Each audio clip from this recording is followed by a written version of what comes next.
Hi, I'm Tony. I'm a wedding photographer based in Lancashire in the UK. And today I'm going to tell you guys how I shoot multiple exposures and double exposures in camera.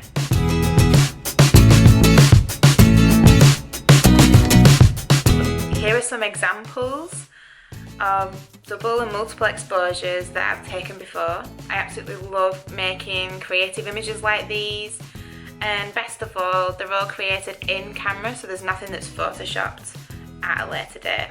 Double and multiple exposures for me are a great way to get creative, especially in the winter months when you've got limited time for portraits. And once you've got this method, I guarantee you will have endless creative opportunities. In this video, I'm going to tell you how I shot these two multiple exposures in camera.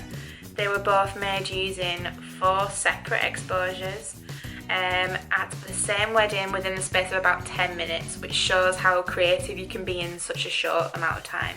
Now, things that you are going to need to create these double exposures are, first of all, a DSLR.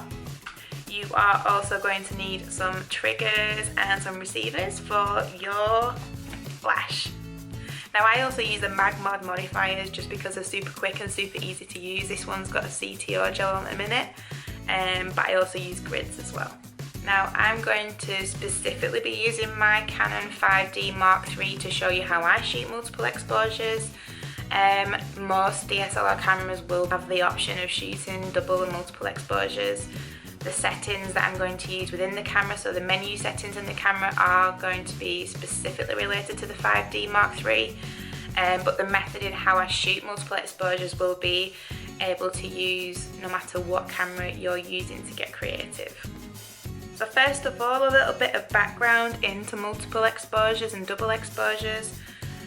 Initially used quite often in film photography, it basically means that you're going to expose the same frame again and again. So whether you do that once, so it's a double exposure, or whether you do it multiple times for a bigger creative effect, the darker area of an image will always be exposed again. So when I'm planning ahead at a wedding to create these multiple exposures, what I'm actually doing when I'm scouting around in looking for things, I'm using the live view in my camera so I can see how the final image is going to look, so I can plan ahead with my framing and my composition. Because what I want is a darker space where I'm going to put my couple so they stand out. So let's go ahead and start with this photograph. Now, this photograph was taken at one of my most recent weddings.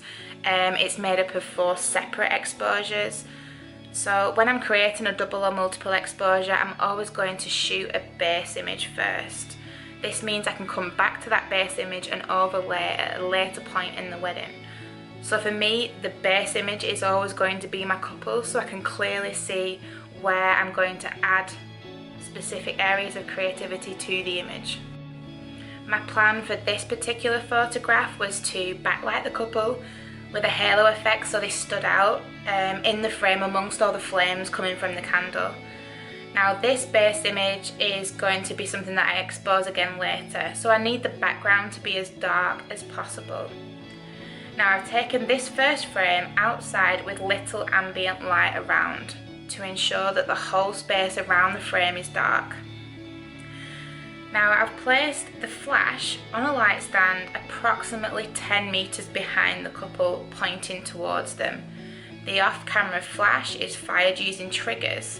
Now, the flash power for me for this particular image was set to a half power.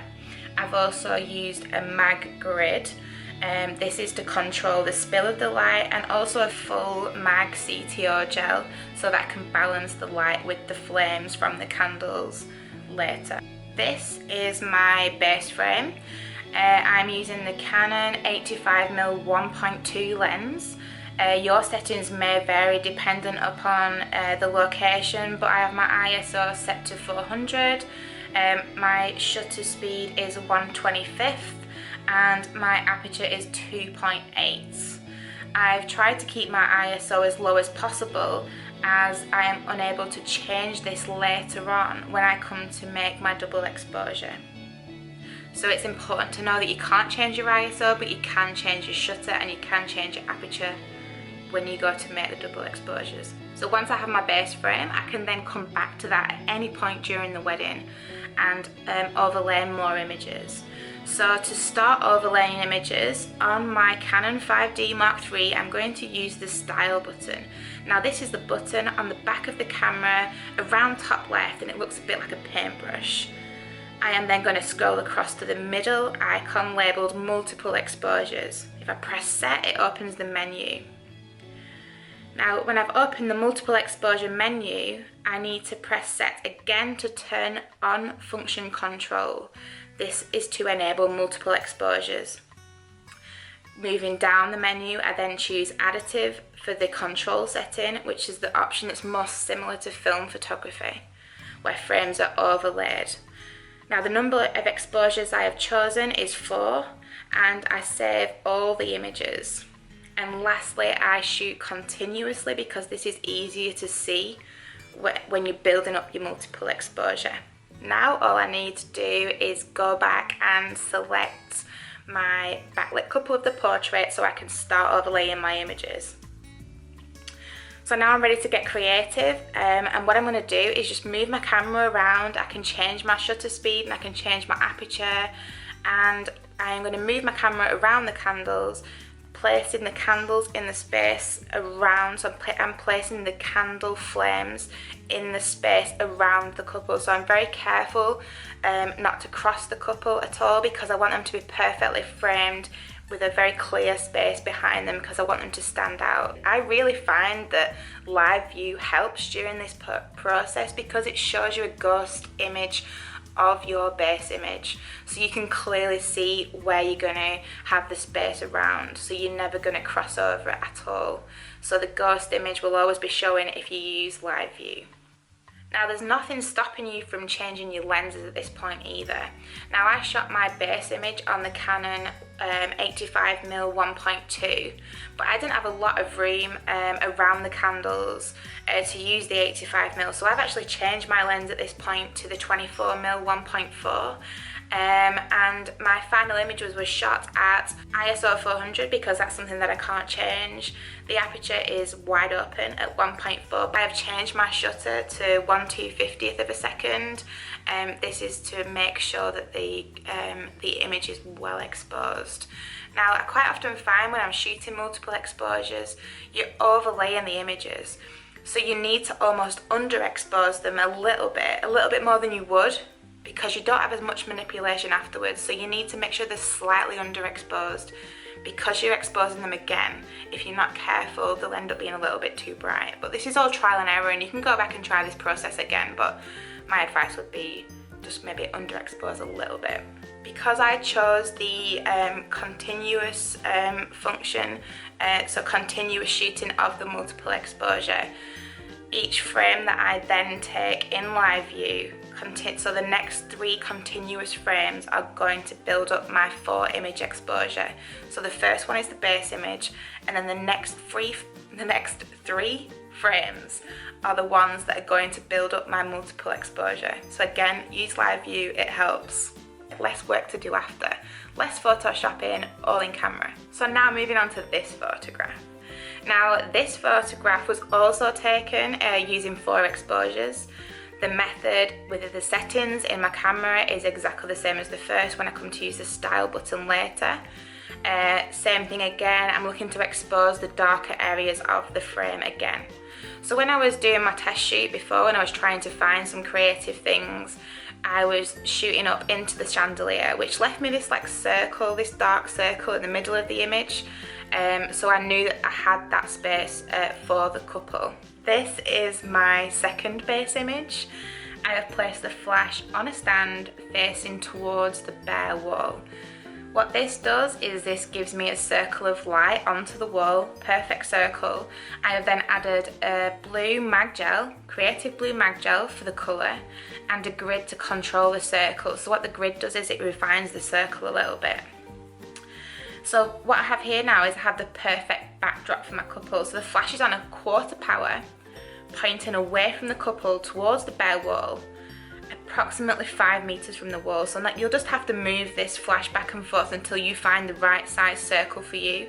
And the couple are approximately 1 meter behind the flash. So what I'm trying to do is make sure that their silhouettes are the perfect size within this circle. Now my base frame was taken on the Canon 24mm 1.4, and my settings for this photograph are my ISO is at 400, my aperture is at 4, and my shutter is at 1/60th. Now once I have this base image again, I have the flexibility to come back to this whenever I feel the need to at the wedding, so whenever I've got a little bit of time. So I've come back to this image, same thing as before, I've gone to that little paintbrush button, top left, looks like a paintbrush, it's the creative button. I've scrolled across to multiple exposures and I've gone through the menu as I did before. So same thing again for this one, I have used 4 exposures. For the remaining 3 exposures, I have shot directly up into the chandelier, making sure, using live view, that the couple are perfectly placed in the middle darker bit of the chandelier. So I am perfectly framing them again in the darker space.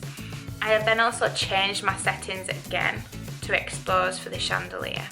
So to create this image, my settings, my ISO is still fixed at 400, my aperture is at 1.4, but I'm shooting in manual focus. That's because I don't want you to know that it is a chandelier, I want you to just see the shapes and the colours in the bokeh. So my aperture is at 1.4. I have then moved my shutter, that way I'm exposing correctly for the scene, so it's not overexposed. Again, I want it slightly underexposed. And I'm using manual focus just to get the best creative effect. Sorry if I waffled a little bit, but I hope you found this video like super useful. I really hope that you do go out there and create your own multiple exposures. So thank you so much for watching, guys. I absolutely loved going through this. I love sharing creativity. I think it makes everyone get more creative. If you would like to hear more about any of my other double exposures, just give me a shout in the comments. Happily share away. Be sure to subscribe if you liked it, and I'd just love to hear from you guys. So thank you so much for watching, and hopefully I'll see you again soon.